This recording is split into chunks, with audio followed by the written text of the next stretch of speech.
Let's get right to it. Today I am signing an executive order, and Judy will issue an executive directive later today, I believe, that will allow indoor dining to resume at 6 a.m. this upcoming Friday, September 4th.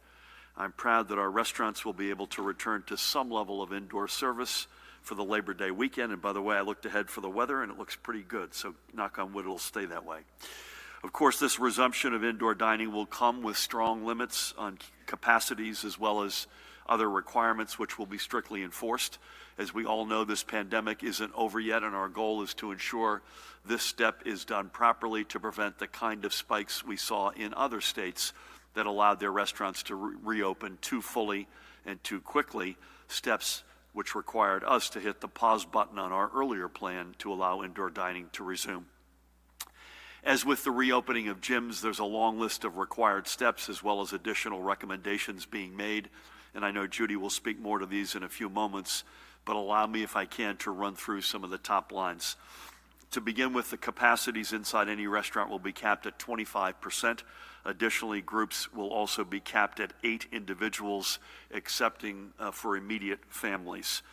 All groups of diners will be required to be kept at a minimum of 6 feet apart. All staff will be required to wear masks at all times. All diners will also be required to wear masks at all times when they're not in their seats. Any customer who either does not wear or refuses to wear face masks absent a legitimate medical reason cannot be seated indoors. Additionally, we are asking that diners keep their masks on while waiting for their food and once they're finished eating or drinking. And food and beverages can only be consumed while seated. Walking around with a drink indoors will not be tolerated. If you're dining at a restaurant that provides table service, you'll only be able to order your food while seated at your table, and the staff are the only ones who can bring you your food or beverage. In other words, if you're seated at a table, you can't go to the bar to get another drink or place an order for another dish. You must allow your server to place and deliver those orders for you. That's not terribly unusual, but we just want to make sure everyone understands that. Restaurants that provide food service at their bars may allow patrons to dine at the bar, provided that all diners are kept at proper social distances. A couple seated at the bar, for example, may sit together but can't have anyone else on either side of them for at least 6 feet. For any group seated together at the bar, that's capped at 4 individuals. As we have mentioned many times before, one of the major trouble spots for us to take this step was ensuring proper ventilation. And as with gyms, we're mandating strict ventilation requirements. First, windows must be open to ensure a proper flow of fresh air into the dining areas.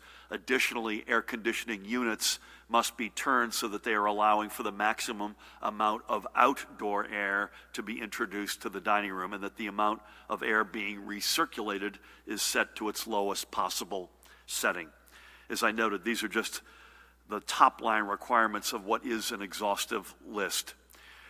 We have been working hard for several months now to get to this point. After the pullback from our initial early July target date, we committed that we would not put ourselves in a similar position again, and that we would not allow for indoor dining to resume until we had confidence that we would move forward.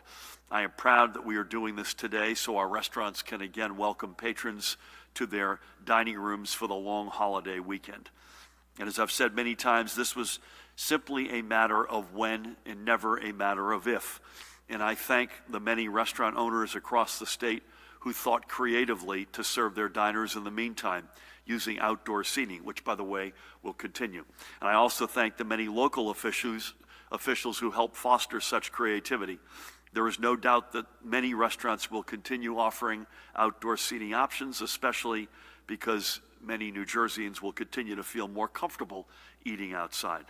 I know that it has been hard on many of you. The restaurant industry is not only a huge employer in our state, but New Jersey is home to many noted dining establishments that draw patrons from all over the country, never mind the state.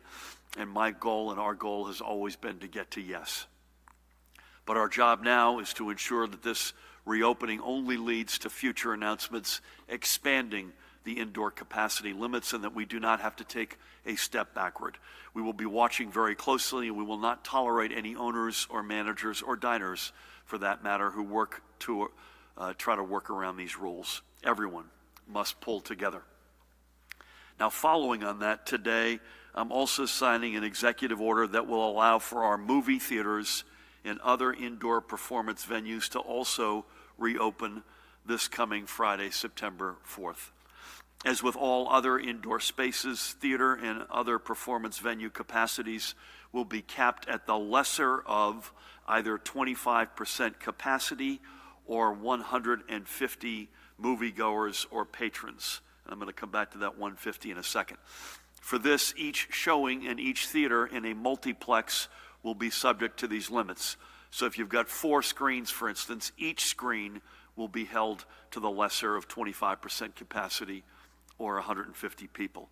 In theaters, groups that purchase tickets together may sit together, but all other moviegoers must remain at least 6 feet apart.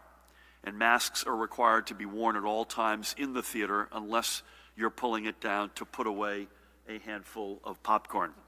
And as we take these steps to open up indoor dining and movie theaters, we are also increasing, as I alluded to a second ago, the capacity limits for indoor gatherings that are religious services and celebrations, weddings, funerals, memorial services, and political activities. These also will be capped at either the lesser of 25% of capacity or 150 individuals. That's an increase from the current limit, which is 25% of capacity with a cap of 100, whichever is less. So in the final analysis, we're able to take all these steps today because of the hard work that millions of you have done to help keep pushing down our positivity rate and our rate of transmission and all the other health metrics we follow to where we are comfortable and confident in taking these steps. Because we are doing so does not mean by any stretch that we can let up our vigilance even one bit. We know this is a virus of opportunity, so let's not give it any unforced opportunities. There is no room for error and no excuse for being a knucklehead. Let's enjoy eating indoors again, or going to a movie, or celebrating with our friends safely and responsibly. With that, Judy, can we look at the overnight numbers? So today we're reporting another 352 positive test results for a cumulative total since March 4th of 191,960.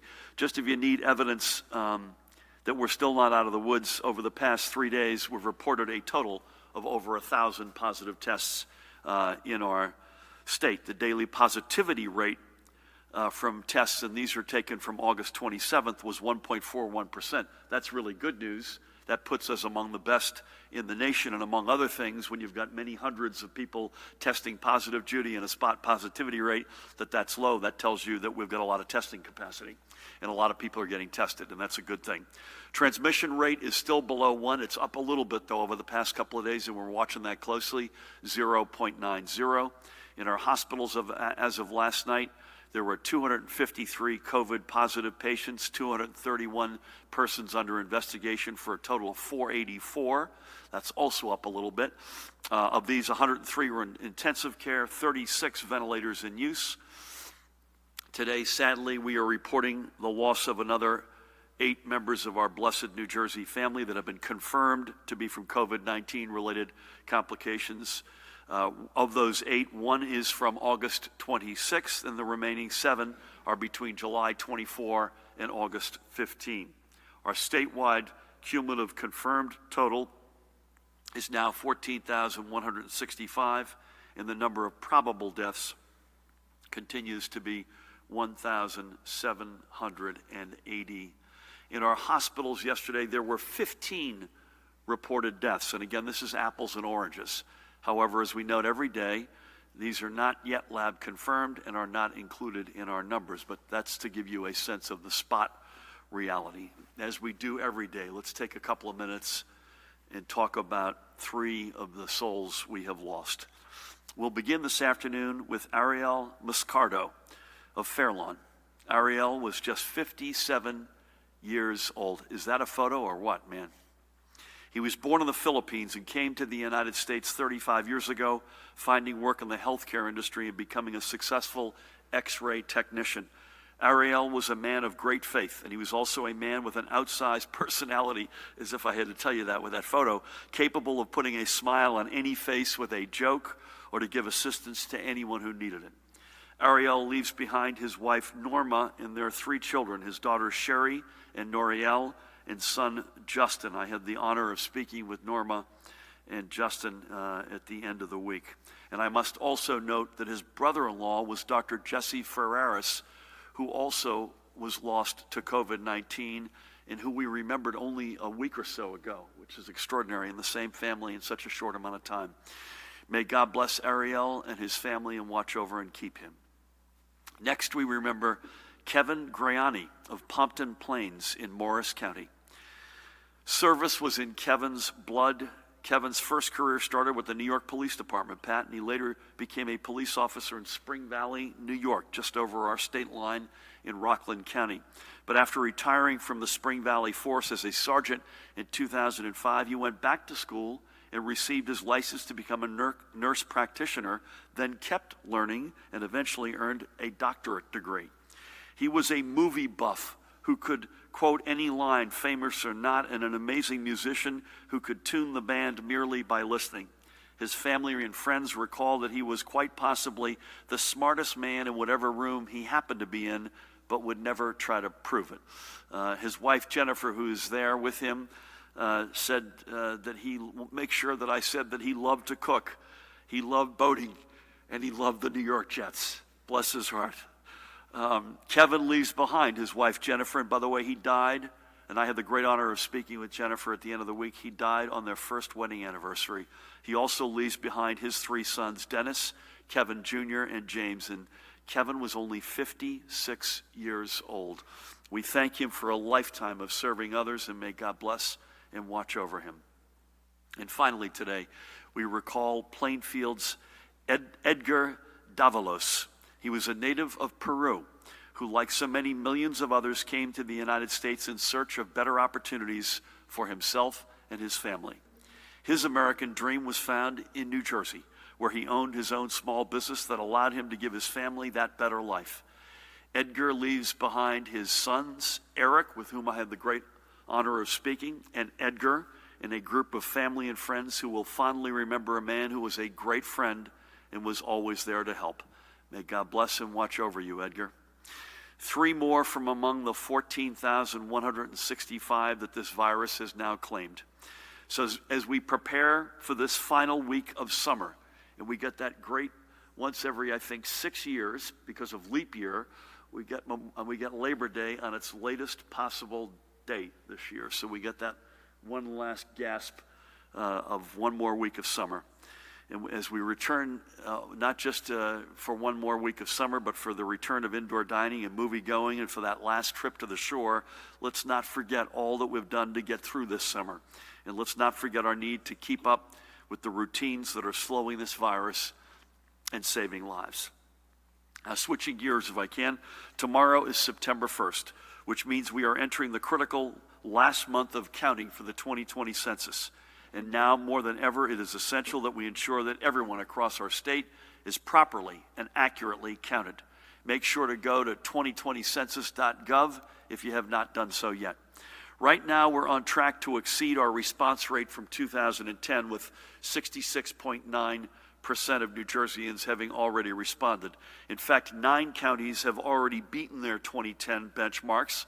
So shout outs to Bergen, Hunterdon, Middlesex, Monmouth, Morris, Ocean, Somerset, Sussex, and Warren.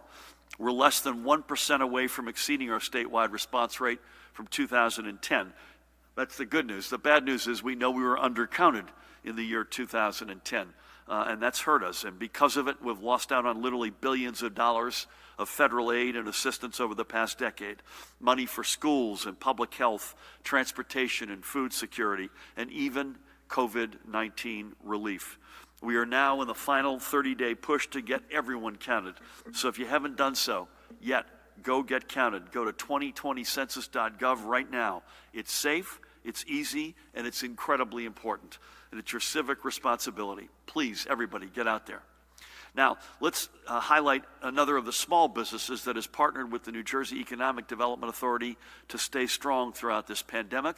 And today it's a small business that we've been relying upon during this pandemic. Touchpoint Pediatrics in Chatham. And there you go, a shameless self-promotion with their website and their phone number, if that weren't enough.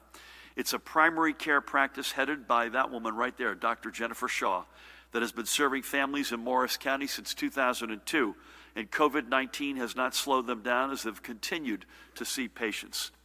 To ensure the safety of the families they serve and their medical and support staff, Dr. Shaw and her team, that includes her husband Barry, and I had the great honor of speaking to both Jennifer and Barry, and Barry serves, by the way, as the practice's CFO.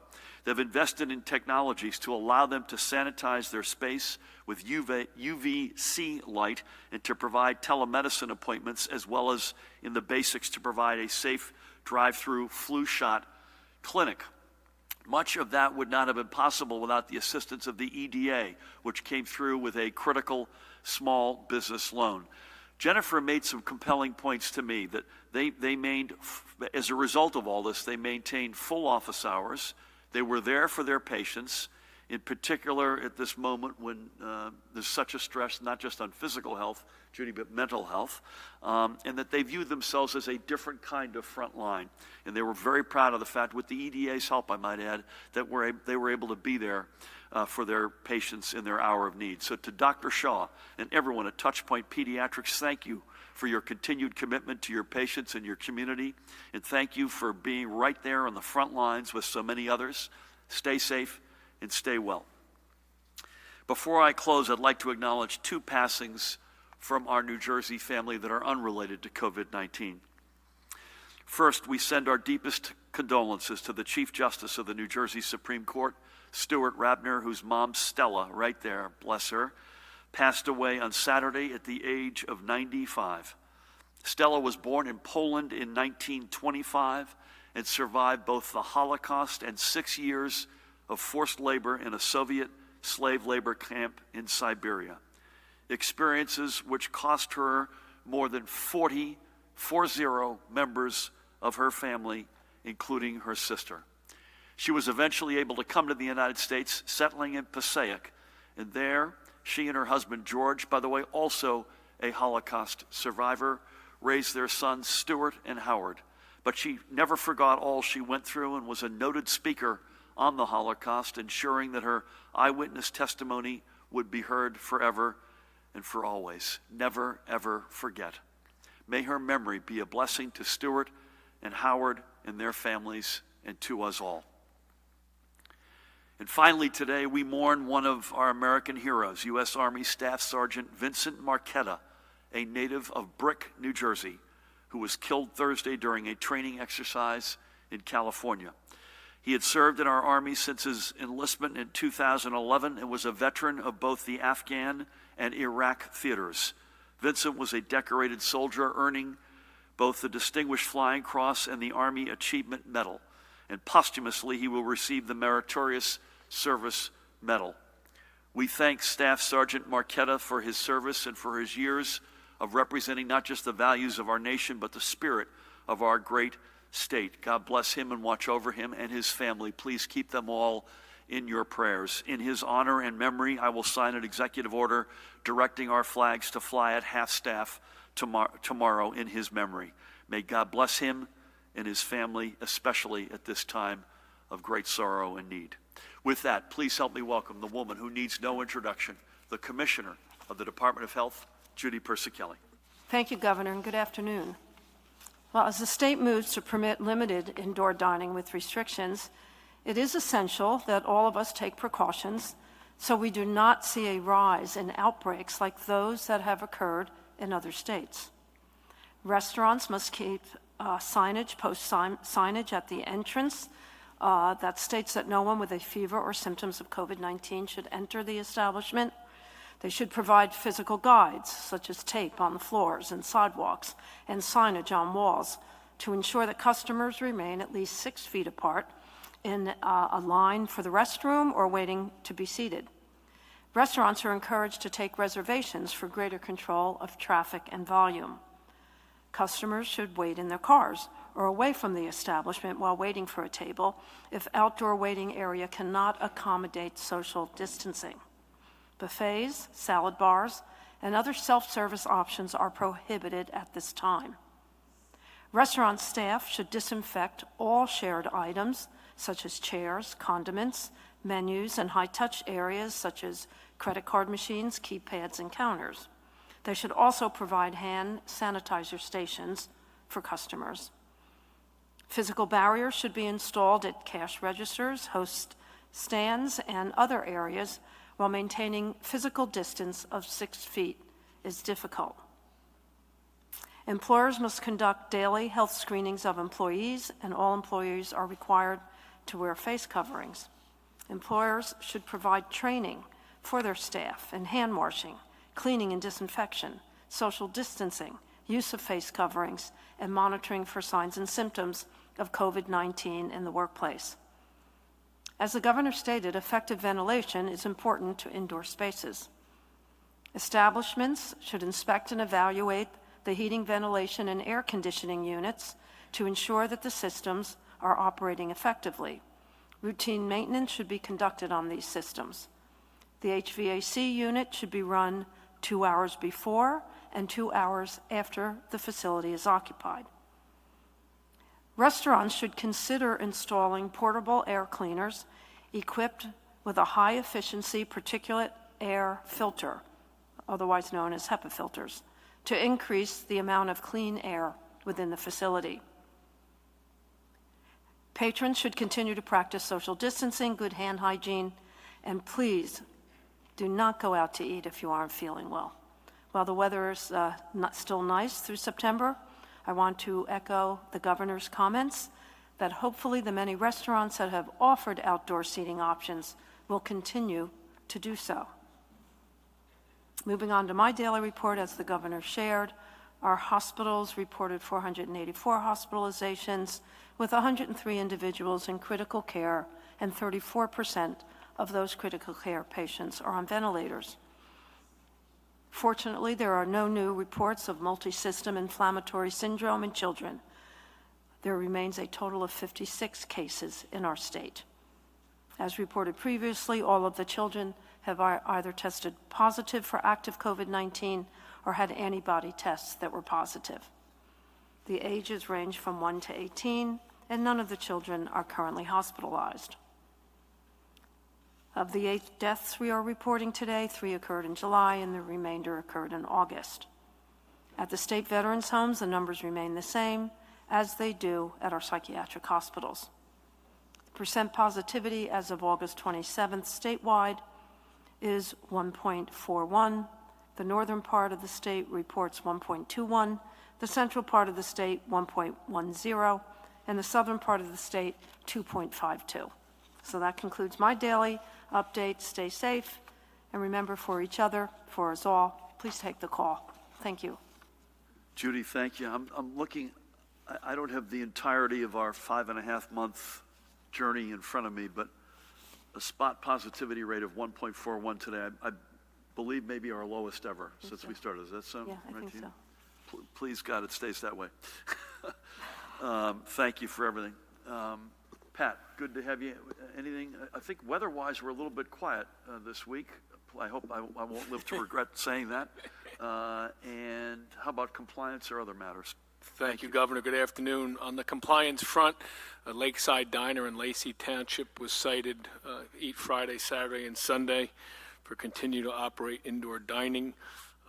I know Rutgers, there was a large party that was broken up, although from what I understand and what was reported to The Rock, both the Rutgers campus police and New Brunswick police, upon arrival, that party dispersed relatively quickly. And at this juncture, no E executive order violations were issued. On a somewhat different but perhaps related front, I just want to talk a minute about traffic. In state police patrolled areas, in pursuits, we've seen a 50% increase and are probably on track to have the highest number of pursuits in our history of keeping records on that. Also, with regards to accident crashes in our areas, they're up 34%, and fatalities are up 10%. So Prior to coming here, I did speak with the governor and with the DOT Commissioner Scicchetti, and we will be changing those variable message signs that you've seen for quite some time now. We will still maintain the message with regard to 511 for those coming in from out of state if there's questions with regard to quarantining, but we're also going to work in some highway traffic safety messages starting this afternoon, keeping an eye on people's speeds. The amount of accidents and the amount of fatalities, and whether that's for lighter traffic, whether that's for people being stressed out, I'm not sure I have the answer for that, but our troopers are out there trying to make sure to keep those on our motoring public safe. So just keep an eye out for that, and certainly we ask you to please obey all the traffic laws throughout New Jersey. Thanks, Gov. Thank you, Pat. And Pat, this is not just on the highways, right? This is all measure of roads, right? Local. That's correct. The stats that I have are state police patrolled areas, which is 89 municipalities, but we're obviously the primary law enforcement on all toll roads and interstate and state highways. So, but I think if we polled the locals as well, that you'd see a similar reaction or similar stats with regard to pursuits, with regard to crashes, and certainly with regards to fatalities. I'll bet you it's not unique to our state either. You're probably correct. Right? It's a good word of the wise, so thank you for that. I think we'll start over here. If that's okay, we'll start up with Ashley. But before we do, just want to quickly, Mahan, have I got this? We're on with the White House later today. Judy and Pat and I will be there with the team, and we'll report out anything that may come out of that. And we'll be back. We'll be with you virtually tomorrow, and we'll be with you live, unless you hear otherwise, at 1 o'clock on Wednesday, correct? Okay, we got a full house. If you could be economical with your questions, we'll never forget that gesture. So with that, Ashley, that's you, right? Nice to see you. Good afternoon. Does this order include breweries, wineries, distilleries, and will there be any specific guidelines for them? How will dine-in movie theaters work? Do they follow restaurant rules? Does this order include indoor wedding receptions, indoor catering halls, and banquet halls? Will you ban indoor dining again if transmission rates get too high? Is there a specific number that you're looking at to judge if indoor dining has been successful? Is there a possibility that liquor laws... You're not being terribly economical, Ashley. I know, I'm sorry. I just want you to know that. Can I get two more in? This is not the example that we need to set for the rest of your colleagues here. Let's just let me slide here then. Okay. Is there a possibility that liquor laws will be loosened even more to help restaurants get back on their feet, including granting liquor licenses to restaurants that currently can't serve alcohol? And lastly, residents whose driver's license were set to expire by August 31st have received extensions to renew. But since the backlog still exists and lines continue, are they going to provide extensions to people whose licenses are set to expire by September 30th or October 31st? Okay. Thank you. So, my honor. We knew there'd be a lot of questions today, so we not only have Deputy Chief Counsel Parimal Garg, we have the Chief Counsel Matt Placken, and it's, I believe, the first day that you've ever been here together, guys. So good to have you. I think you're going to end up answering most, if not all of these, but I think the conceptual question, probably the most important, if I may say that, is would we consider reversing this if it looked like it was blowing up on our face? And sadly, I have to say yes. I certainly hope not to. And it would be a sustained increase of the metrics that Judy and Tina and the rest of us follow. And so it wouldn't be one day or even a couple of days. And I think would also furthermore try to have some qualitative sense around the data as to whether or not it was coming, in fact, from the indoor dining steps that we've taken, as opposed to an out-of-control party in somebody's basement. And so that's, I wouldn't say that's a judgment call, but that's an extra layer that we would try to apply to this. But, gentlemen, so breweries, wineries, distilleries, dine-in movies, indoor weddings, and any comments on the Motor Vehicles Commission? Listen, they've made the good news on one other comment. Motor vehicles, I think since they've reopened, they've processed 1 million different transactions, either online or in person, which is no mean feat. Secondly, I know people are frustrated by the lines outside. That includes yours truly. Those are people who used to gather on top of each other, remember, inside at one of their locations. And they're outside. So inside, I think they're doing a great job doing what we're doing here, socially distancing, et cetera.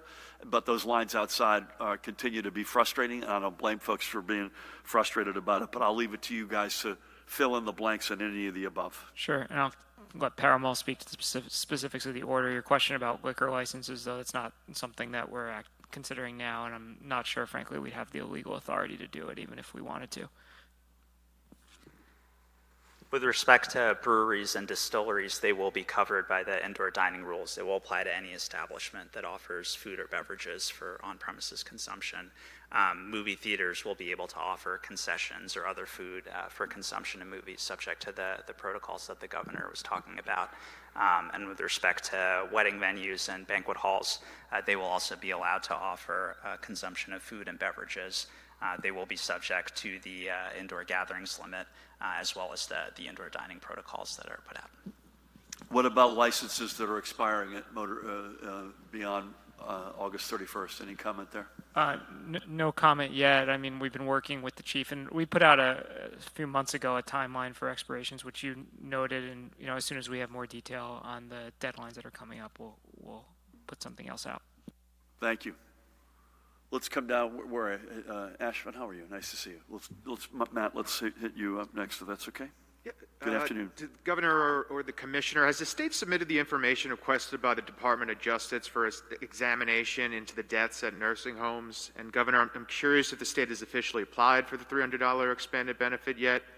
Piggybacking off of MVC, any consideration if you're going to give extensions to maybe broaden the extensions to elderly people or people with pre-existing conditions that could be put at greater risk? And a couple from Dan Munoz. Do you support compensating restaurant owners for financial losses they suffered when preparing to open for indoor dining ahead of the July 4th weekend? And do you think businesses can stay afloat, much less make a profit, if they can only do 25% capacity, especially considering outdoor dining won't be feasible in the coming months? I'll let Matt or Paramel answer the Department of Justice question. Sorry, have we applied for the $300? Is that what you were asking? Have we applied for the $300, your second question? Are you asking me? Yeah, no, I'm just want to make sure I understood the question. Yes. If you yeah, we have for it, applied, yes. Yeah. I don't think we've heard back yet. Have we heard back, Matt? We've been going back and forth. They just asked for some clarifying questions, but nothing that will ultimately delay the distribution of benefits. Anything now that you're on, Mike, anything on Department of Justice? No comment on the investigation. As the governor said last week, we'll respond in due course through the appropriate channels. Can I convince you to give me an answer on extensions for motor vehicles for the elderly or those with comorbidities, now that you've got the mic? I don't have any information on that. We'll have to get back. Listen, it's a reasonable question. I would like to come back. Mahan, you're with me on this, right? I want to come back to you on that. I've got you can tell Daniel. I mean, we feel awful about the decision we had to make leading into July 2nd, but we didn't make it without reason, and it took us.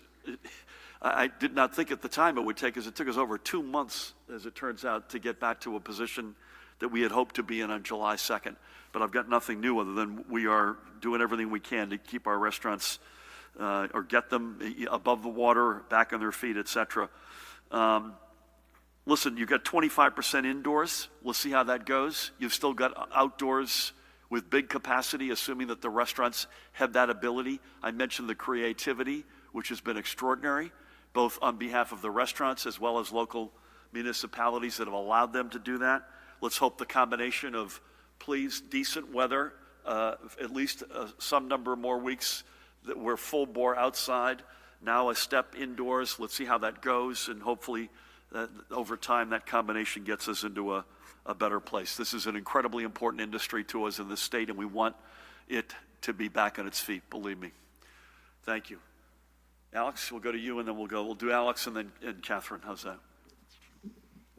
All right, thank you, Governor. Just 2 questions. First, can you give your personal guarantee to restaurant owners that what happened in June won't happen again, and you won't reverse this indoor dining order at the last minute, leaving them hanging?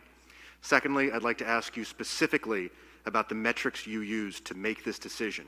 You've said before that the Holy Trinity or Holy Grail, I forget your words, is rate of transmission, spot positivity, and I believe new hospitalizations, correct me if I'm wrong. What level did each of those three need to get to in order for you to okay indoor dining? And which one was the last one to come online? Or do you just want restaurants open for Labor Day weekend? Yeah, I mean, I'm not a personal guarantee. I mean, I'm not God. I don't control the virus. We wouldn't be taking this step today if we did not have a supremely high degree of confidence that we'll be open for business on Friday. You may remember that we pulled back on the Monday before the Friday in late June. The fact that we're giving, folks said, why not a longer runway? Frankly, we don't want to see the same movie twice, as it were.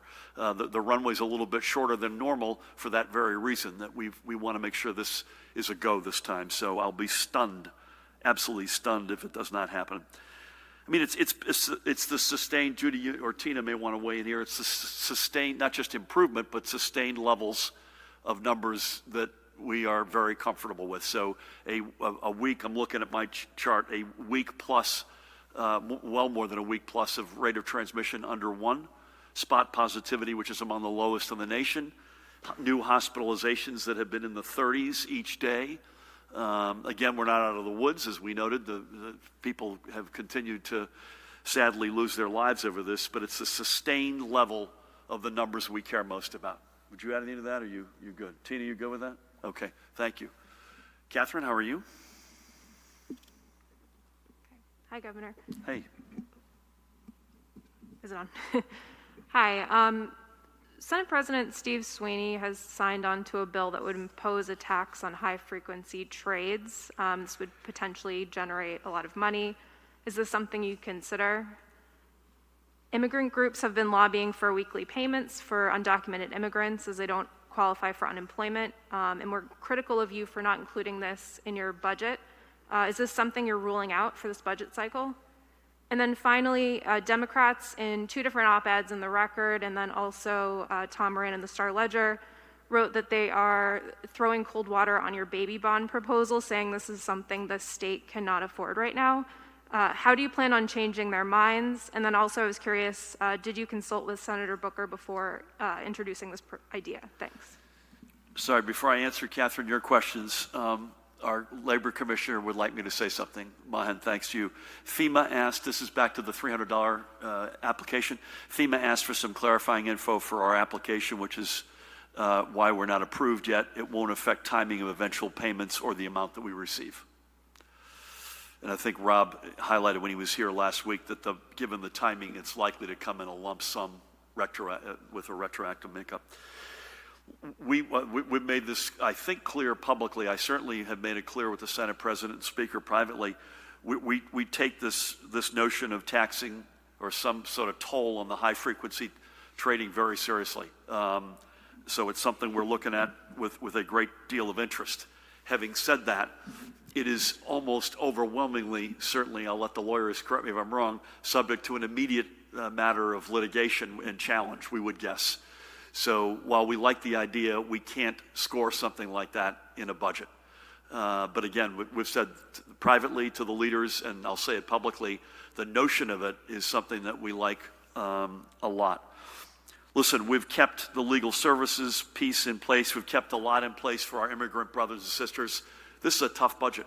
I don't know how else to say it. So this is about the school year. Anyone who's expecting a normal school year has not been paying attention, and I'd say the same thing about the budget.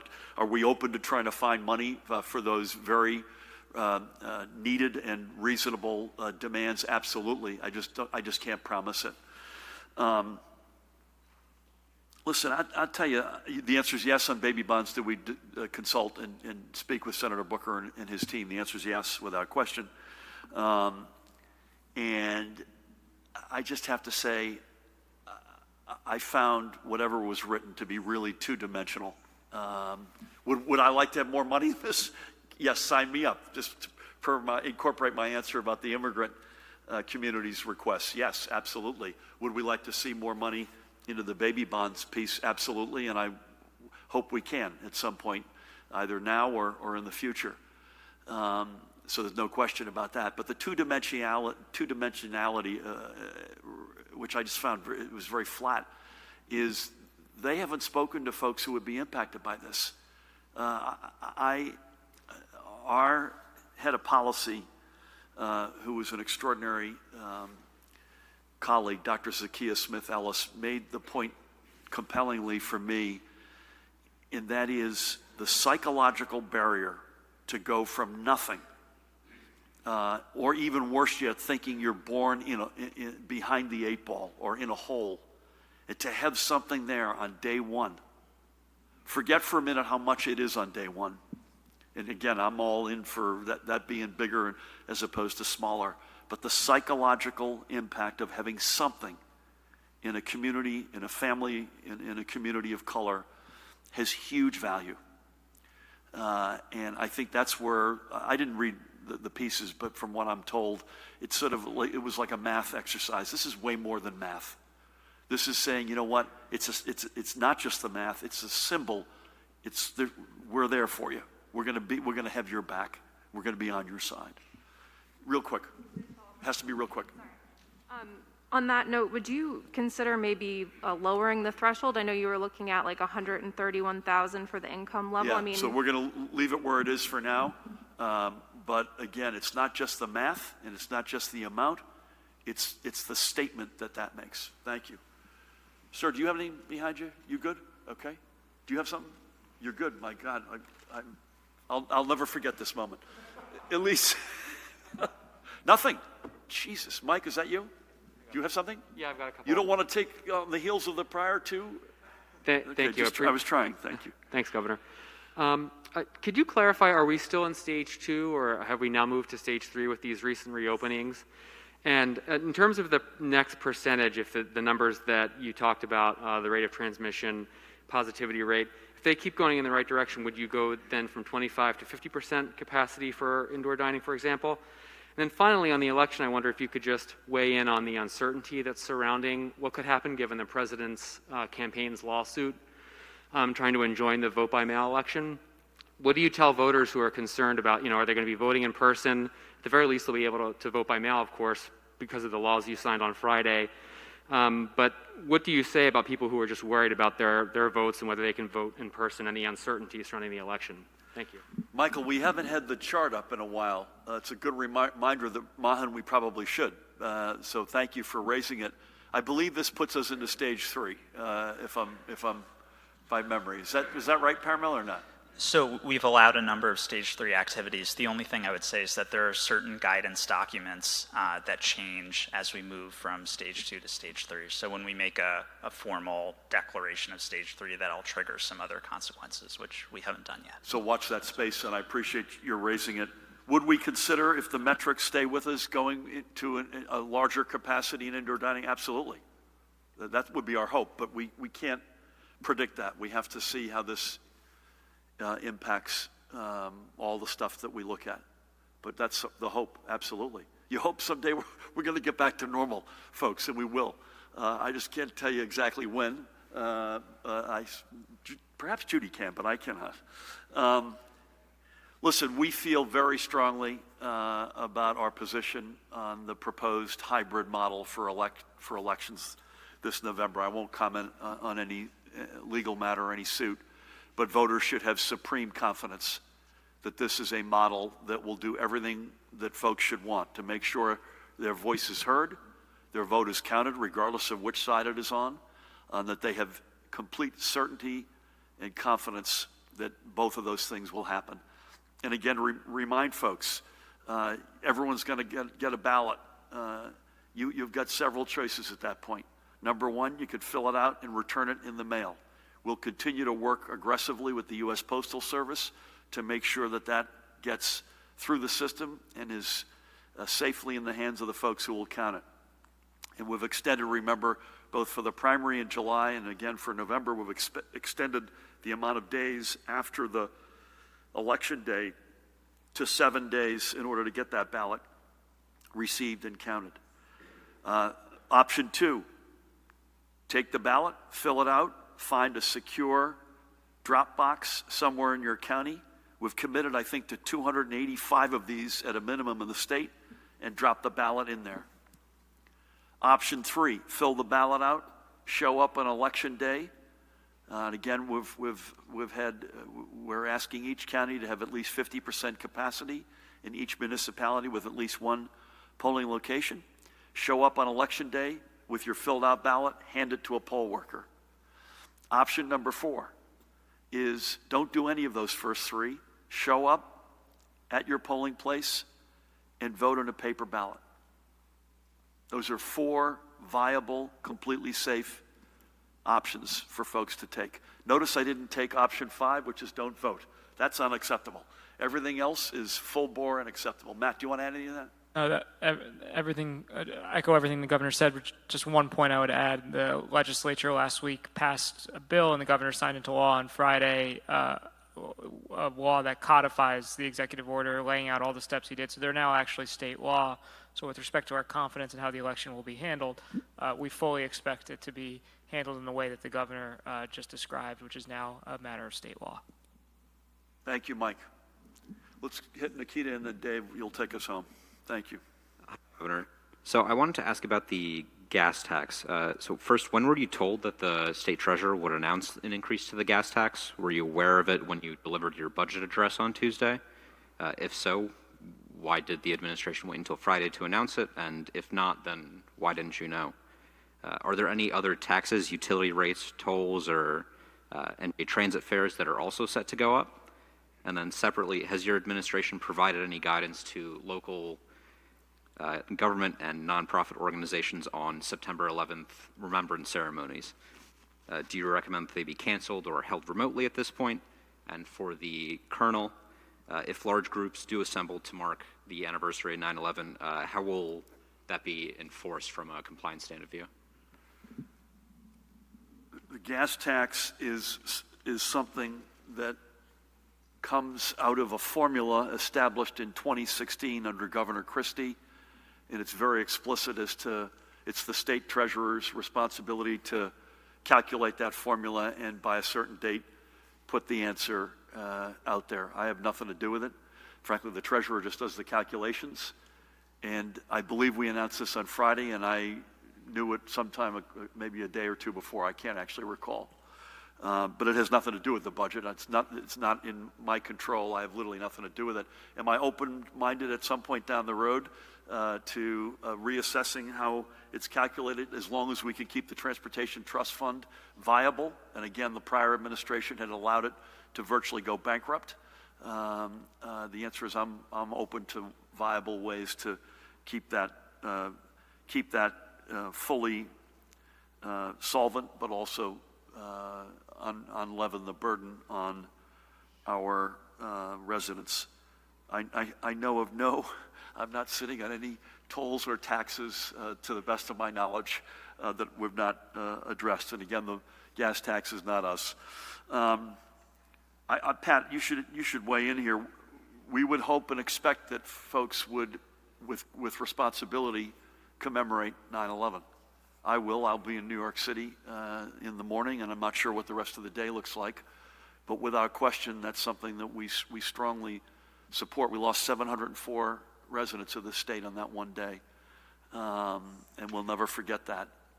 And so this is the 19th anniversary, and I would say absolutely commemorate it, but, and this, the big but is, do it responsibly.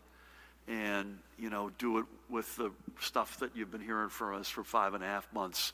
Social distancing, face coverings, adhering to whatever limits there are on gatherings, strong preference to do it outdoors, as is the case in New York City and is the case in most municipalities around the state over the past 19 years.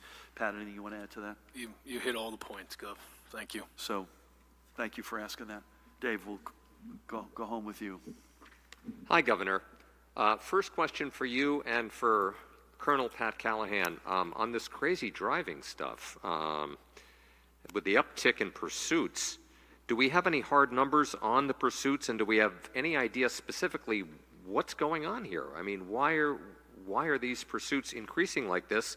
And is there any plan, can the state police try to do anything to try to stop the spike in these pursuits, especially?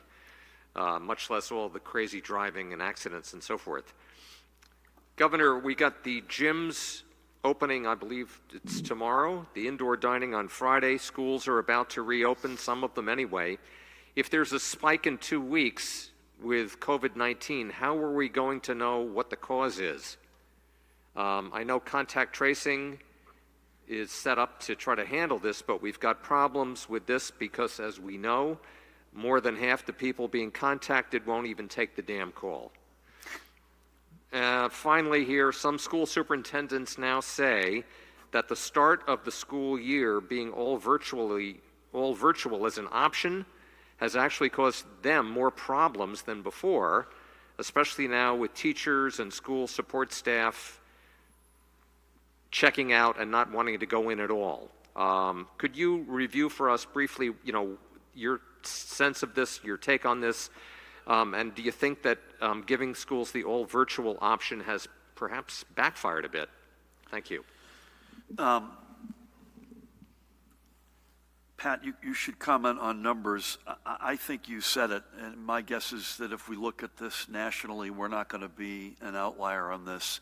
I think it's a combination of what you suggested earlier, lighter traffic, folks being pent up, human nature, stress, whatever it might be, that all sort of coming together in a cocktail. But any comments on causes as well as any numbers? Just on year to date, David, 102 in 2019, year to date as of today, 2020, 153. We're on track to have 260 pursuits.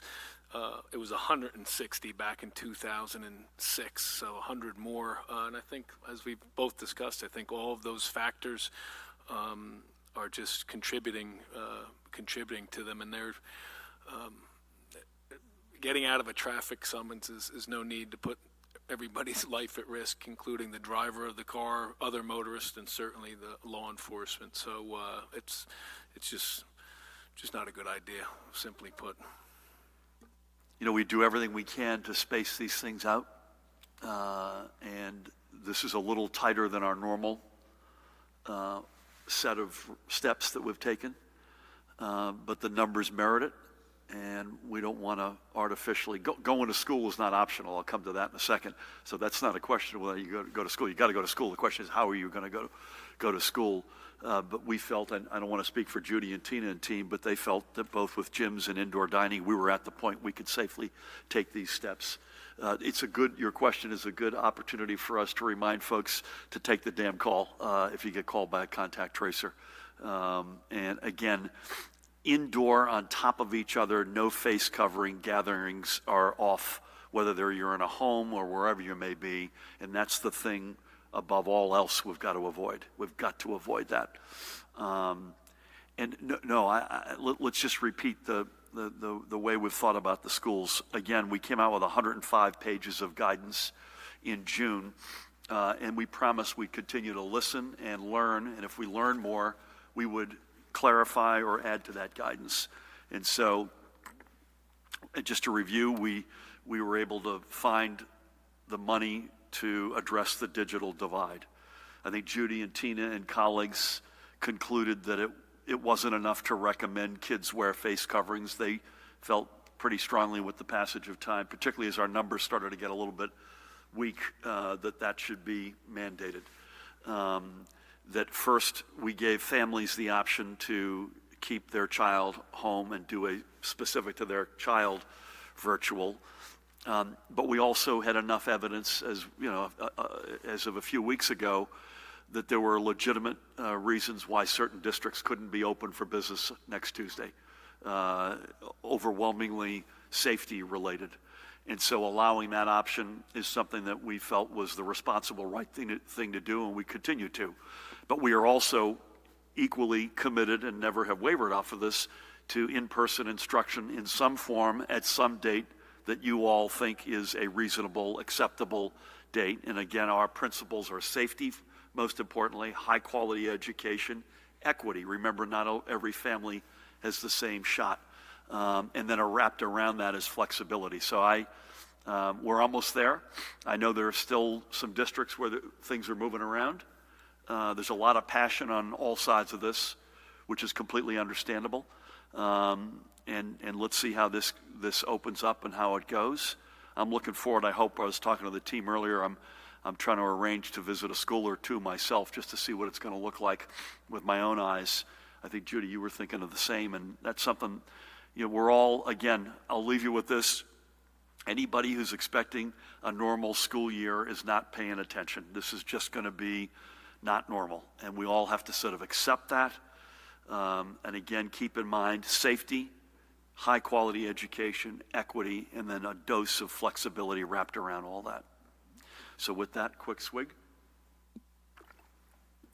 Mask up. Thank you all. Judy and Tina, thank you as always. Pat, likewise. Matt, Paramel. We lost Jared Mahan. Thank you again. Tomorrow, virtual. Wednesday, 1 p.m. unless we hear otherwise. So a lot of very specific, tangible news today. I think you're going to post your guidance by the end of the day on indoor dining and movie theaters, and so look for that. And it's fairly dense, and so forgive us in advance for that. It's like the gyms; it's fairly dense, but this is something we really don't have any choice with. Folks, just keep doing what you've been doing. Let's end the summer in not only enjoying it, but responsibly, as you've done all summer long. And then let's get back to gyms tomorrow, some amount of indoor dining on Friday, back to school next week. Again, none of that may be totally, completely like it was in the old days, normal, but those are big steps that we're going to take together. Let's do it responsibly, let's do it safely, and let's do it with some amount of joy. Thanks, everybody. God bless.